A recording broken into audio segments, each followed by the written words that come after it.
Olá, tudo bem? Hoje eu queria trazer uma reflexão sobre a tal comunicação. E a frase que a gente sempre escuta, e provavelmente você também já deve ter dito várias vezes, é: temos um problema de comunicação aqui. Seja um problema dentro da empresa, seja na sociedade, seja em casa, na família, seja na igreja, seja nas escolas, temos um problema de comunicação, não é verdade?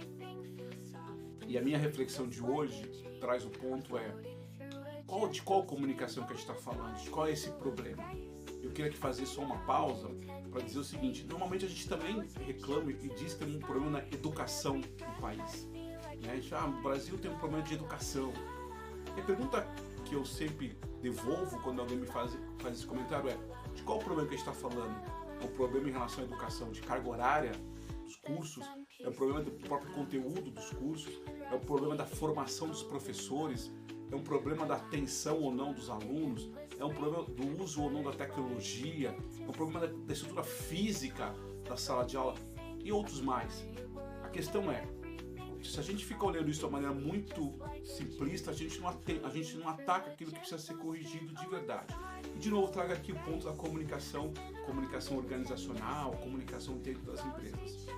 Toda vez que alguém diz assim: Fábio, ou professor, né, nas aulas, temos um problema de comunicação, a pergunta é: de qual comunicação a gente está falando? Porque tanto quanto na educação, também na comunicação, a gente tem que fazer uma reflexão um pouco mais profunda disso.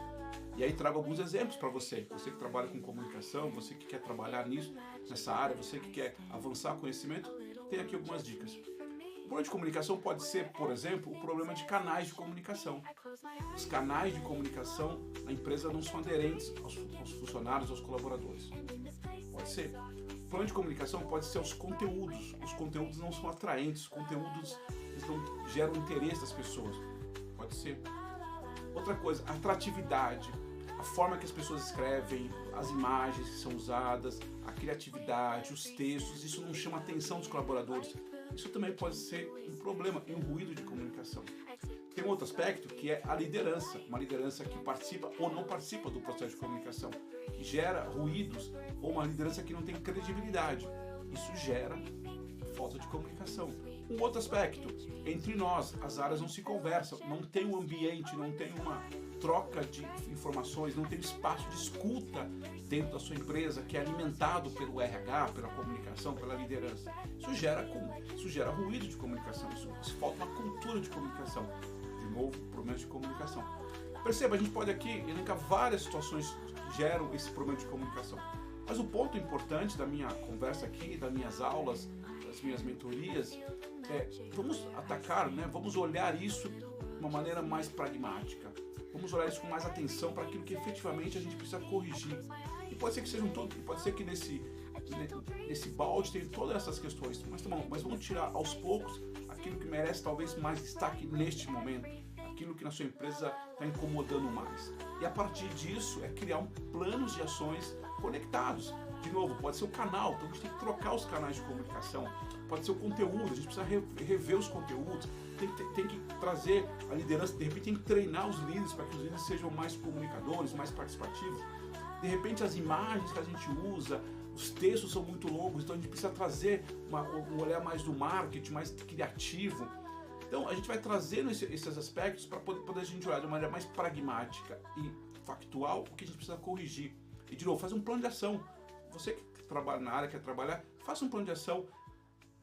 Enumere aquele que é o mais crítico nesse momento da sua empresa, e na sua empresa é diferente da outra, na sua empresa aquilo que é mais crítico, e tente e faça um plano para melhorar. Agora, para mim tem uma dica fundamental nessa conversa toda. Eu como profissional da área, como estudioso, como professor, eu posso chegar na sua empresa e te dar várias dicas, várias sugestões, mas só vai funcionar se eu entender como é a cultura da sua empresa. E você que trabalha, você que está aí atuando, você que presta serviço, precisa efetivamente entender qual é a cultura organizacional daquela empresa. E elas são diferentes, isso que é importante entender. O mesmo plano, a mesma estratégia, o mesmo olhar não funciona para outra empresa, mesmo que essa empresa às vezes seja do mesmo segmento do mercado. Então não está conectada a isso, está conectada à cultura daquela empresa, ao jeito de ser daquela empresa, ao jeito que a liderança atua ou eventualmente não atua. Esse é o papel fundamental do comunicador, desse curador, de ter essa sensibilidade, essa capacidade de trazer questões práticas, pragmáticas, plano de ação, começo, meio e fim, estratégias, mensuração de resultados, mas com um olhar sensível à cultura daquela empresa, ao jeito de ser daquela empresa. Quando você consegue unir esses dois pontos, um olhar pragmático, um olhar da cultura organizacional, a tendência de sucesso é muito grande. Você traz resultados, você traz dados, você traz ferramentas para melhorar a comunicação, mas mais do que isso, você traz como fazer isso na sua empresa, não como afastar as pessoas, não como afastar os líderes. É muito comum a gente ver isso. Ideias muito interessantes, campanhas muito interessantes, mas não conectadas com a cultura, com o jeito de ser da sua empresa. Então, a minha dica para você que trabalha na área, para você que quer trabalhar na área, quando falar de comunicação, temos um problema de comunicação, devolva com essa pergunta: de qual comunicação a gente está falando? De qual problema? E a partir disso fazer um plano de ação, a partir disso trazer dados, a partir disso também não trazer só eu acho que, trazer dados para melhorar esta comunicação. E como eu falei, aqui tem várias possibilidades, várias ideias para você, pelo menos várias suposições, né? Várias frentes de trabalho para que você possa melhorar esta comunicação, tá bom? Eu sou o professor Fábio de Renzo, da Novembro 4, especialista em comunicação, comunicação interna, comunicação organizacional. Estou aqui sempre à disposição, sempre trazendo informações, conteúdos que conecte você que trabalha em comunicação, você que quer trabalhar em comunicação, você no dia a dia. Bom, um grande abraço e uma boa semana.